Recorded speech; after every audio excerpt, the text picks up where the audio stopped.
couple weeks ago, Nintendo announced that Mario Kart Tour is dead! As is the case for many online-only games, Mario Kart Tour is being shut down in September. For those of you that don't know, Mario Kart Tour is a mobile version of Mario Kart that released in 2018. Now personally, I did try to get into it when it first came out, but I didn't really last very long before going back to playing 8 Deluxe. At least at the time, there was a lot of content locked behind paywalls and gambling, and I was just not interested in that. I would never play a gambling game. With that being said, the issue with Mario Kart Tour was certainly not the amount of content. In fact, it's probably the game with the most content in the Mario Kart series by a landslide. If I didn't find playing it on mobile so tedious, I would have probably loved playing this game as it was constantly receiving updates.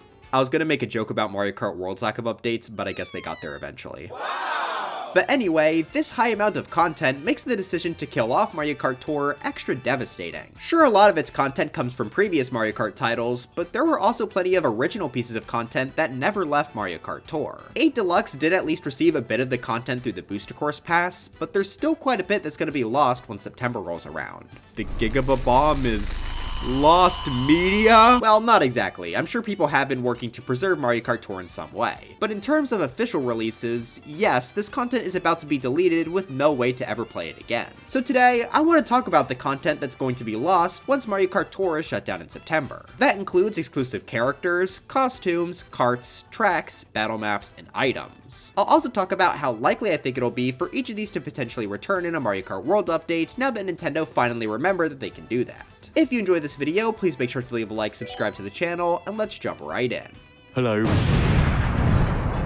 Alright, I want to start this video off with the exclusive characters. Now I want to specify that I'm only talking about Mario Kart Tour exclusives today, and not characters that just aren't in Mario Kart World. So for example, I'm not going to talk about Larry today, since while he's not in Mario Kart World, he is in Mario Kart 8 Deluxe along with Mario Kart Tour. Although he should be in World. Hashtag Larry for Mario Kart. I'm only going to talk about the characters that have only appeared in Mario Kart Tour. This game actually introduced a surprisingly high amount of characters into the franchise. It's a bit hard to get an exact count due to the costumes muddying the waters, but I would say 10 characters made their Mario Kart debut here. Of those, 5 of them reappeared in Mario Kart World, being Pauline, Hammer Bro, Monty Mole, Nabbit, and Charging Chuck. Another 2, Peachette and Kamek, were lucky enough to make it into Mario Kart 8 Deluxe, though they were swiftly murdered afterwards. That leaves 3 characters that haven't escaped Mario Kart Tour, the first of which is King Bob-omb. Now personally, I think this guy more than deserves to be playable in the Mario Kart series. As the very first 3D Mario boss, he is incredibly iconic. He's appeared in numerous spin-off titles past Mario 64 as well, even getting another pretty recent playable appearance in Mario Golf Super Rush. I think of these 3 missing characters, he's the most deserving and likely to return, unless he canonically died in the Mario movie. We've already had other boss characters like King Boo and Petey Piranha appear in mainline Mario Kart entries, so I think it's only a matter of time before King Bob-omb finally returns. Our other 2 characters are a bit more interesting, as they're more so Mario adjacent characters. The first of these is Dixie Kong, who's obviously from the Donkey Kong Country series. Unlike King Bob-omb, she's never really had an appearance in a mainline Mario game. The most she's ever got was a street being named after her in New Donk City, so she's definitely pretty low on the priority list, especially since there are other Kongs that people are waiting for more in Mario Kart World. Currently, Donkey Kong himself is the only one that made it, whereas other fan favorites like Diddy Kong and Funky Kong are currently missing. To be fair to Dixie, she's definitely a more prominent character in her home series than Funky, but Funky Kong has history in Mario Kart now, so I think that makes him a bit more of a priority. At the very least, I highly doubt Dixie will return before Diddy Kong. With that said, I don't think all hope is lost. While it has been over a year since Bonanza launched, people have been holding out hope for Mario Kart World DLC to tie into that game. Maybe they're just waiting so long because they want to include a certain spoiler character. I know that I'd certainly be on board to see Bonanza-based DLC in the future that comes with a bunch of Kongs like Dixie. At the very least, give Paulie more costumes, man. But our final character that is exclusive to Mario Kart Tour is Poochie from the Yoshi series. I would say this was the most surprising addition to Tour's roster, but I did think it was also pretty cool. I like dogs quite a bit, and, well, Poochie's a kind of dog, I guess. He'd also be our first true Yoshi series character, not including Yoshi himself, of course. So I think it'd be really cool for him to have a comeback, but do I think it's likely? I'm sadly gonna have to say probably not. It seems like Mario Kart World is really focused on just the mainline Mario characters, and Poochie feels like he's pushing the boundaries a bit. Though, to be fair, he is more of a Mario character than Dixie Kong. Poochie actually plays a decently prominent role in Mario Odyssey as he helps you find several moons. costumes. So maybe they could add Poochie as some sort of Mario Odyssey rep. So to order these three based on likelihood to return, I think King Bob-omb has the highest chance, followed by Dixie Kong in a Bonanza DLC, and ending with Poochie as the least likely. The next category of content I want to talk about are the costumes. In my opinion, Mario Kart Tour's costumes are way better than Mario Kart World's. Not only is there just much more of them, but they have a better balance of original costumes and costumes that reference stuff from the Mario series. Now unfortunately, I can't cover every costume in this video since there are nearly 150 of them, but I did make a ranking a while back if you're interested in seeing me talk about each one in detail. For this video, I just want to highlight a few in particular that I feel deserve to be talked about in a similar vein as the characters. To show you what I mean, Mario Kart 8's base roster is often considered to be terrible. How can I play this? There's no dry bones. A character that everyone seemed to point to as being particularly bad was Pink Gold Peach. I think this one is worse. But Pink Gold Peach does show that older Mario Kart games considered power-up characters as being separate from their normal counterparts. So if a lot of the power-up costumes in Mario Kart Tour made it into a mainline game, they likely would have taken up their own slot. Those power-up costumes include Penguin Luigi, Ice Mario, Builder Mario, Builder Toad, Builder Luigi, Fire Rosalina, Cat Toad, Penguin Toad, Builder Toadette, Penguin Mario, Tanuki Rosalina, Penguin Toadette, Cat Rosalina, Cat Mario, Cat Luigi, White Tanuki Mario, Kitsune Luigi, and I guess Meowser if you want to count it. Now honestly, I don't really need most of these to return, but I do think there are a couple gems in here that would make for good costumes. I'd love to see Builder Mario return, as it's a very prominent costume that appears in numerous games outside of Mario Maker like Smash Ultimate and Odyssey. Meowser would be great to see, as Bowser's current outfits are terrible!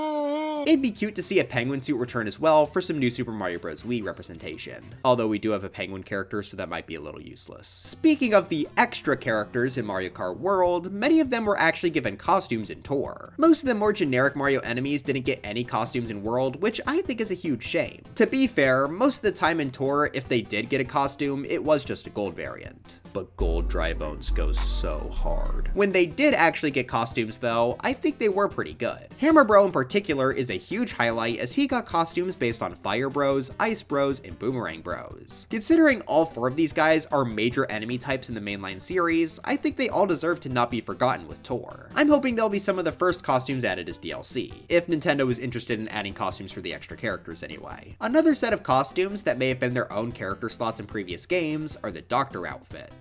I mean, just looking at Smash Bros as an example, Dr. Mario is an entirely separate fighter from regular Mario. I mean, he's not even an Echo. That makes Dr. Mario currently the only Mario character in Smash to not be playable in a main Mario Kart game. He was, however, a playable character in Tour alongside Dr. Luigi, Nurse Peach, and Dr. Bowser. I am a little surprised that this wasn't one of Mario's costumes in Mario Kart World, as it is a very iconic look for him. I think adding Dr. Mario in as DLC would make total sense, alongside the other three Doctors. Add Dr. Dolphin too, you cowards. But the last set of costumes I want to talk about are the exclusive Mii outfits. Now luckily, in the final patch of the Booster Course Pass, Mario Kart 8 Deluxe did add a large chunk of the costumes from Tour. But unfortunately, they didn't add every Mii costume. 8 Deluxe was probably their last chance to do it too, since Mario Kart World completely killed off the Miis.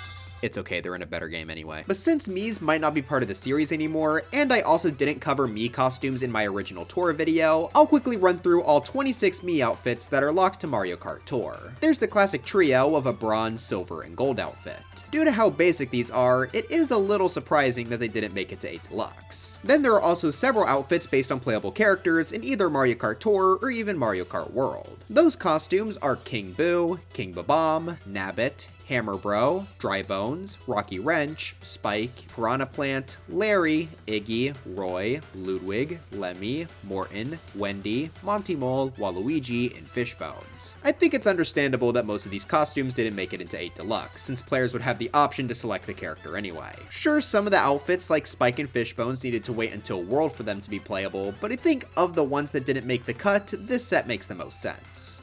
Bring back the Dry Bones costume. You have 24 hours. The remaining 5 outfits are more unique designs. There was a Santa and reindeer outfit to go alongside Christmas, and who doesn't love a little holiday cheer? I'd wear that in July, I don't care. There was also a cat outfit that resembles the cat suit power-up. I think having more generic animal costumes would have been nice for certain Miis, though if they wanted one that references the Mario series better, I think they made the right call bringing the cow outfit over to 8 Deluxe instead. There's also a more generic pastry chef outfit, which makes sense to be on the chopping block since it's not based on a character, but losing any content is still pretty tragic. And our final tour exclusive Mii outfit is probably the weirdest one of the bunch, being the Roaring Racer outfit. This is based on a vehicle of the same name, which in turn is based on the official mascot of Singapore, the Merlion. If you couldn't tell, these are both added to match with the track Singapore Speedway. Luckily, the track itself, which is the most important thing, made it into 8 Deluxe, but sadly, the outfit is still about to be lost. I highly doubt that this would return even if the Miis do come back, due to it being based on something from the real world, but for Tour, I do think this was a pretty cute addition.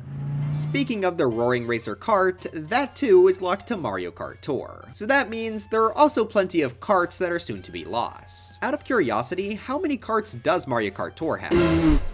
Okay, yeah, just like the costumes, I can't cover every single kart that's being lost in detail. Maybe one day if I'm feeling insane I can make a ranking of them, but for now, you're just gonna have to settle with me scrolling through each of them on the wiki. Luckily, karts are probably the least interesting category of this video, so I doubt anyone is gonna be too angry about this. With that said, there were a couple karts that I did want to highlight before we move on to some of the lost tracks. Along with the Roaring Racer, there are plenty of other vehicles that were tied to specific real-world locations. There was the Star-Spangled Flyer for America, the Swift Jack for England, and many, many more. Just like the Roaring Racer, I doubt they'll return due to their ties to the real world, but they are interesting to look at. A lot of the other exclusive karts just have really nice designs to go with specific characters. We got 3 different broom karts to go alongside Kamek, which I think is a really cute idea. Even if he can't be playable due to being locked as an item, I think having a flying broom kart would fit the game quite well. Another set of karts that I really liked were the mine karts added alongside Captain Toad. There's a normal Clanky kart, a silver Clankety cart, and a gold Clankety cart. If only there was a diamond mine cart.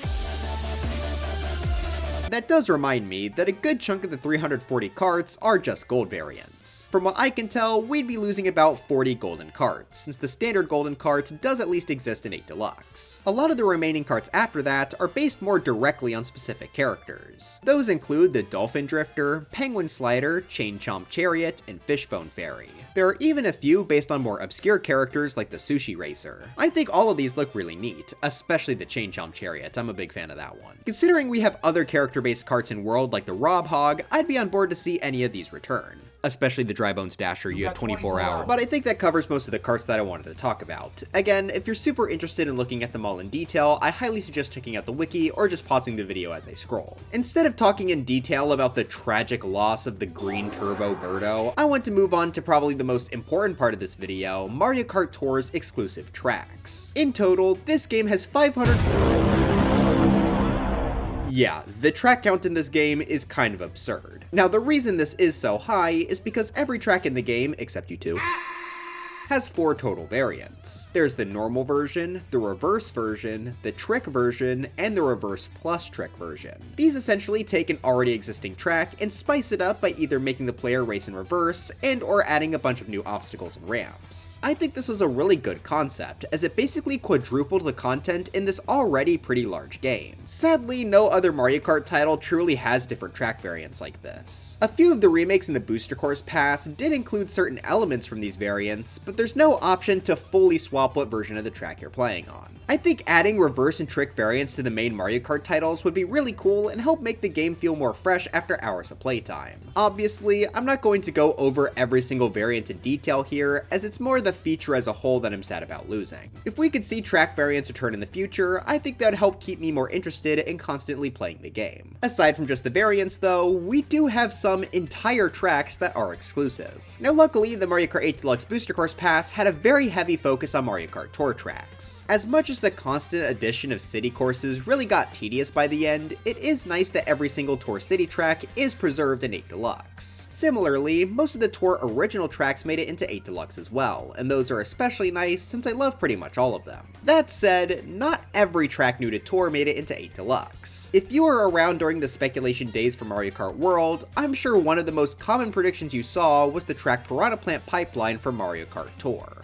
I knew they wouldn't add it. This track is very distinct as it's a totally original layout with a totally original aesthetic, so it was pretty weird that they decided to not add it into 8 Deluxe or Mario Kart World. I think the idea behind the track is also really fun, having the racers drive through several pipes from the mainline series. That means that basically the whole track takes place inside of these tube-shaped tunnels, which no other course has really done before. The pipes will also change color as you race, even giving you a choice between the red pipe or the blue pipe about halfway through. There's just a lot to love about this course, and I think it could easily slot into any Mario Kart game in the future. I believe that this track is the single feature for Mario Kart Tour that I've seen the most people devastated about losing. But since all of the other completely original Tour tracks made it into a mainline game, I don't think it's impossible for us to get a Piranha Plant Pipeline remake in the future. It may take a while, and heck, it may not even be part of World's DLC, but I do at least have hope that a track as original and interesting as this wouldn't be completely lost to time. Now, as I mentioned, Piranha Plant Pipeline is easily the track to have gotten the most fan support after the news of Mario Kart Tour's shutdown. Many people have gone as far as to say that this is the only track from Tour that hasn't made it to a mainline game. However, that's not really true. It is the only Tour track with an original layout and aesthetic to not make it in, but it's not the only Tour track with just an original layout. Mario Kart Tour has a very interesting set of 10 courses known as remix tracks. Now at first, this may sound like the track variants I mentioned earlier, but these are actually something completely different. All 10 of these take a track aesthetic from either Super Mario Kart or Super Circuit and makes a completely original layout out of them. Taking RMX Mario Circuit 1 for example, we can see that the map layout doesn't match with any of the Mario circuits from Super Mario Kart. So essentially, these are entirely new tracks that are just reusing the same themes from Super Mario Kart. If you want, you can kind of think of this like a Mario Circuit 5. In Tour, these are treated as unique tracks as well, as each also have a reverse, trick, and reverse plus trick variant. It's honestly kinda sad that not a single one of them made it into 8 Deluxe, because I think most of these are better than the SNES tracks they're based on. Not like that's a high bar, but whatever. So I think it's fair for us to quickly run through what makes each of these RMX tracks special to finally give them the attention they deserve. Sticking with RMX Mario Circuit 1, this track has a heavy focus on ramps and floating platforms. Considering the SNES Mario circuits are normally extremely dull, I think these ramps make it the best by default. The floating platforms made up of blocks from the mainline Mario series were also a nice touch to make the track feel more like Mario. We even get to see some Goombas and Piranha Plants as obstacles here. So if Nintendo is ever dying to add an SNES Mario circuit to a new game, I think it would be cool if this is what they chose instead. Mario Circuit 4 must never be remade. The next track is RMX Choco Island 1. This is a bit closer in quality to its SNES counterparts, but I definitely still say it's a major improvement. They really ramp up the amount of ramps here. It reminds me a lot of Excitebike Arena, which has always been one of my favorite courses in 8 Deluxe. I also really like this section where you have to try and weave between the piles of mud by jumping off the ramps. The original Choco Island tracks didn't really do anything like that, and I think that was definitely a huge missed opportunity. This isn't the only remix with this aesthetic though, as later we also got RMX Choco Island 2. Now sadly, I can't say for sure which one I like better since I have no way of playing the game, but there are some significant differences that make each of them have their own reason to exist. While this one also gets a lot more ramps, instead of having to avoid mud, we use them to dodge a Piranha Plant and even use a glider. I also think this part where you get to go under a ramp is a nice addition as well. If I were to take a guess based off the footage, I think I would personally slightly prefer RMX Choco Island 1, but both are certainly better than their SNES counterparts. The next remix track after the Choco Islands was RMX Rainbow Road 1. That's right, Tour basically has an original Rainbow Road course. The focus of this track is mostly on gliding, as you jump through several large chunks of space while having to avoid meteors. I think that's a lot of fun, and it's also pretty cool to see a track broken up like this. That said, I do think this is one of the instances where I prefer the SNES track, but it's more because that one is actually good and less that this one is bad. I'd say that opinion applies to RMX Rainbow Road 2 as well. That's right, there's 2 original Rainbow Roads. This one is focused on mushrooms, which is a pretty interesting choice. This isn't a first for a Rainbow Road since Mario Kart 7's version also used mushrooms, but it certainly didn't use them to this extent. I think this was a really fun idea though, and it's cool to see this SNES track theme get a lot of verticality to it. I do think I would prefer the first remix personally, but I like that they're both very different. Following the best Super Mario Kart track theme with what's widely considered to be the worst, we got RMX Vanilla Lake 1. Luckily, we're back to the remakes that I think greatly improve on their SNES version. Instead of having to deal with the super annoying snow blocks everywhere, we get a much more fun obstacle with these geysers. They'll shoot up from the ice and will absolutely launch the player super high into the sky. I assume this is a pretty big time loss, but it also looks like a lot of fun. This remix also adds in a glider past some of the geysers and a really fun cracked ice part that lets you get a couple tricks in. And on top of all of that, there's even some penguins waddling around ready to kill you. So yeah, this is definitely a big improvement over the SNES tracks. Same goes for RMX Vanilla Lake 2. This might be our biggest remix yet, as this track focuses heavily on igloos, which were not present at all on the SNES. You have to drive through them at points, and even glide over them later in the track. We also see a ton of snowmen dotted around here, which act as both good obstacles and a way of breathing life into this setting. I think this one chilling inside of the igloo is also really cute. Until we have to take the shortcut. Of the 2 remixes, I think I prefer the second one due to just how much more got added to the theme. Next up is RMX Ghost Valley 1, and while it is probably the least interesting of the remixes, I do still think it's better than the SNES Ghost Valleys. This is focused on verticality, which obviously couldn't be done in Super Mario Kart. The track even ends up overlapping itself at points. I don't think this remix is extraordinary, but it does seem like an improvement. RMX Bowser Castle 1 is possibly the most interesting remix, as it's the only one not based on a Super Mario Kart theme. Instead, this course actually takes its look from Bowser Castle 1 on the GBA. Yep, just making sure I don't fit in. The layout itself is pretty simple, but we do get a new gimmick for it being the conveyor belts. Like on other Mario Kart tracks, you have to take the correct conveyor in order to gain some speed. I like that they mix them in with some thwomps to make the decision more difficult, as you might end up getting crushed if you go down the fast path. I also think this shortcut near the end with the conveyor ramp was a really creative idea. Sometimes when you go to take it, it might be going in the opposite direction, which makes it a little bit harder to make the jump. Overall though, I think I am a little mixed on if this is better than the GBA track, but I think I will give the slight win to the remix. For our final RMX track, we have RMX Donut Plains 1. This has a stronger focus on the water portions of the track, now having the player jump across lily pads while avoiding a Cheep Cheep. We also get ourselves a glider segment about halfway through, which makes the course feel even grander. I definitely think this is a worthwhile remix. I might slightly prefer 8 Deluxe's Donut Plains 3 because of the more complex layout, but RMX Donut Plains 1 is certainly pretty cool too. Now I could end the track segment of this video there, but I think some of the normal retro tracks deserve a bit of the spotlight as well. Every Mario Kart game since DS has included retro track remakes, and Tour is no exception as it has a ton. While technically every remake would be exclusive in some tiny way, I'm not going to cover all of them since their original track will always exist. However, there are a couple remakes here that are notably quite different from their original appearances, so I want to cover a few of those before we move on. I'll try to run through these pretty quickly. Both Vanilla Lake 1 and 2 received remakes for the first time in Tour, excluding Super Circuit, which brought back every SNES track. There aren't too many major differences besides Vanilla Lake 1 getting a glider, but I thought them appearing in 3D for the first time is pretty important. The snow blocks also look very weird outside of 2D. N64 Mario Raceway has been made a bit flatter and also has some Goombas appear in the ending pipe. Yoshi Valley was given a few half pipes, which makes the gameplay a bit more engaging. Also, the way the background Yoshis move is very funny.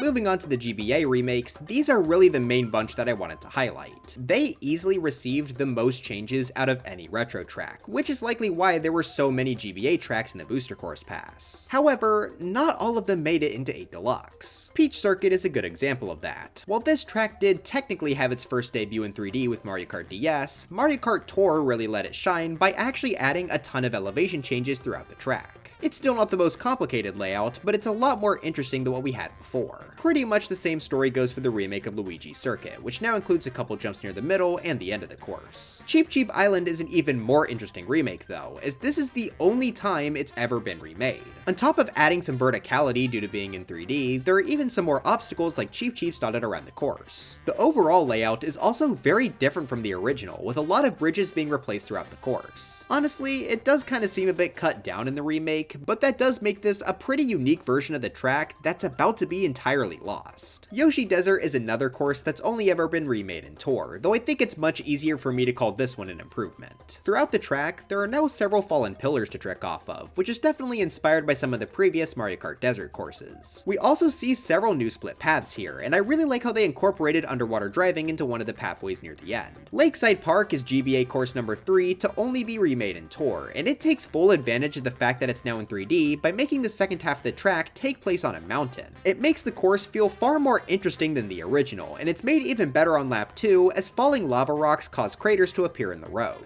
Finally, we have Bowser Castle 4, which I think received the best remake of the bunch. Not only does it play a lot more with verticality, but it also has a ton of new obstacles, like these rolling metal orbs that we have to dodge during section 1. I say section because this actually got turned into a section track, with this having 2 parts. The second half starts off really strong too, by having us jump over several broken parts of the course's terrain. We even get the option to take a glider ramp, allowing us to skip a large portion of the track ahead. Of all the remakes that are being lost from Tour's deletion, I think this one is the most painful because it's definitely the most different. The other remakes of tracks from Double Dash, DS, Wii, and 7 don't really have any notable changes or aren't exclusive to Tour due to being an 8 Deluxe. So I think this is where we're going to end off our look at the remake tracks. Even if many of these remakes are similar to their originals though, as we saw with the GBA tracks, there are quite a few remakes that don't deserve to be lost to time. I really hope we see some of them come back in Mario Kart World's DLC, especially since they just forgot to include Super Circuit in the base game.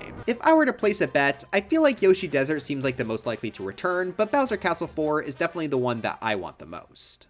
Going from our biggest segment to our smallest segment of the video, I wanted to quickly touch on the battle maps. There are literally only 5 battle maps in this game, and 3 of them come from previous titles. It's crazy to go from 547 race courses to only 5 battle maps. Why do they hate this mode? The exclusive battle maps aren't even that exciting, as they're literally just different layouts for New York Minute and Paris Promenade. Those are both tracks that made it into 8 Deluxe through the Booster Course Pass, but since we can't play battle mode on them there, this is technically exclusive to Tour. It's still sad that they're going away, but of all the things in this video, they're probably the cut content I care the least about. Okay, maybe they beat the green Turbo Birdo, but the blue Turbo Birdo's gonna put up a fight. I will give credit where credit is due, these two do look better than the average track turn battle map. Since the Tour City tracks usually have a ton of overlapping routes, they make for much better battle courses when some of the roads are closed off. I honestly think these would be a lot better than most of the battle maps we have in Mario Kart World, so I suppose I wouldn't complain too much if they came back. Sadly, they are based on real world locations, so I highly doubt it, but it is nice to dream. But we have made it to the final category of content that I wanted to talk about for this video, the exclusive items. Believe it or not, Mario Kart Tour actually introduced a ton of new items into the series. A good chunk of them did make it into Mario Kart World, such as the Ice Flower and Hammer. Oh, and the coin box. But there were still 9 items that didn't make the cut and will soon be deleted alongside Tour. Most of these are sort of spin-off items for ones that already exist. Similarly to how the coin box is basically just a ton of coins, the banana barrels, mushroom cannon, and bomb cannon all shoot out a ton of their respective item. Personally, I find these to be way more fun than the coin box, but they're also more dangerous to use. Since the cannons fire in front of the racer and you don't have a ton of precise control over where they go, it is pretty easy to accidentally hit yourself. In the case of the mushroom cannon, that can be dangerous in a different way as it can give your opponent speed boosts. Honestly, as a whole, I don't really love the cannon family of items, but I wouldn't complain too hard if they were added as DLC. Speaking of the bomb, it also got 2 other variants in Tour as well. Of them, the double bomb is definitely the lamest. Instead of just getting a single bomb, you'll now get 2 bombs. This would be a super easy one to add, but I'm not going to be begging on my hands and knees for it. The other bomb is at least a little more interesting, being the Giga Bomb. This was created to go alongside other giant versions of items like the Bowser Shell and Giant Banana. Those 2 existed previously in Double Dash, so only the Giga Bomb is Tour exclusive. It will have a much bigger blast radius than a normal bomb, making it easier to hit people. Of the items I've talked about so far, it's definitely the one I want to see come back the most. Our last 4 items are technically unique, though some of them do share similar attributes to some of the items existing outside of Tour. The Super Bell, for example, acts very similar to the Super Horn, but will ring 3 times in a row instead of just once. We have plenty of triple items in Mario Kart, so it's kind of cool to give one to the Super Horn too. I think it's especially cool how they tied it into a power-up that's currently unrepresented on the item roster. I don't need this to come back, but I certainly wouldn't be sad to see it either. Our next item is the Bubble. The bubble is basically just a weaker bullet bill, as it'll get popped after one hit. Luckily, the player won't take damage if it's popped, but I think you'd rather just get a bullet bill since that's completely invincible for its entire duration. Of all the items exclusive to Tour, this is probably the one I'm interested in the least. The capsule is an item from the Dr. Mario series, and seeing as Dr. Mario isn't in any Mario Kart game outside of Tour, it makes sense for this item to be exclusive here too. When held, 3 pills will surround the racer's cart. However, instead of throwing them one at a time like the other triple items, these 3 will be thrown at once. I like that this has a more unique mechanic than other projectiles. It's not super interesting, but having a unique function is still nice to see. If a Dr. Mario outfit is added as DLC at some point, a capsule item coming with him could be a great way to spruce up the gameplay a little. And finally, our last piece of content for this video is what I believe to be the most unique item of the bunch. The dash ring will place down 3 rings in front of the user, and if they manage to drive through them, they'll get a speed boost. I really like how this item interacts with the track, and I imagine it being pretty complicated to use effectively. From what I've been told, the dash ring placements work similarly to how a bullet bill passes down the track, so using the dash ring optimally will likely require memorization of where the best spots to use it are in each course. I think that opens up for a lot of interesting strategies, and even if a player isn't interested in doing that, it's not too hard to at least get some use out of this thing. The more I think about the dash ring, the more sad I am that it likely won't ever return. It really spruces up the gameplay by giving the user an extra challenge of having to drive through these rings. You also have to think about using it in a spot where your opponents won't get much use out of it, which adds another layer to this item. So while overall, the exclusive Tour items are pretty understandable to remove, there are a couple gems that I would love to see return someday. But anyways, that's it for this video. Do you love the Tour remake of DK Pass and hate me for not mentioning it? Let me know in the comments. It's really sad how much content is going to be lost due to the deletion of Mario Kart Tour. I really do hope at least some of it will make it into another Mario Kart game in the future. Otherwise, this is just a really sad showcase of how many games are not being properly preserved. Hope you all enjoyed looking through the game though. I certainly had a lot of fun researching all these different categories. But before I go, I've got to thank my members being Spawnzilla, Cuddlefish, Lost Core 58, The Cool Man, Kumo Yasoi, Harvey Corbett, Mr. G, Annis118, RKJD3930, Patrick Gast, Expired Crazy Person, Maidesy02, JJW Gamer Boy, The Shin Smash, Nuclear, Doodle Dog 222, Aaron0729, Lapox14, Megalamari, Dana Gaming Central, Lucy V Uwu, The Silent 123, Windows Vista's fan-made content, Genie Vivi Yoso, Wyatt Derpy, Leonard Von Hevering, Starfly, Disco Fama, Cassie Channel, Drop D Mike 75, Virtual Tomato, Daniel Castillo 1262, Anton 3669, Smuggy, Guy 112, Young Smoky VP7, Zach Pro, Flame 765, Peanut Brown of Gallery, Gorposaurus, BFDI Macaron, Stephen Hafner, Night Vision 101, PDX, Wilbur, Mogo Mogo Boat, Stuffy Ant, Rich229, Jehojim, Magnuson Larslot, Trifector, Tibby, Hippopotamus, Levi Strux, Blessed Tiger, Yanni the Duck, Trader Mo, Mevins 2001, Display Changer, B Major 2003, Sir Musty, Belandor, Cinder CC, Jade Avery, Thicky Reiki, Ungenio TM, Tesseract, JubeTube, Jameson Pagerson, Z Frost Keep, and Christian Flattery Sequel Edition. But anyways, drive ones for Smash, and I'll see you guys next time.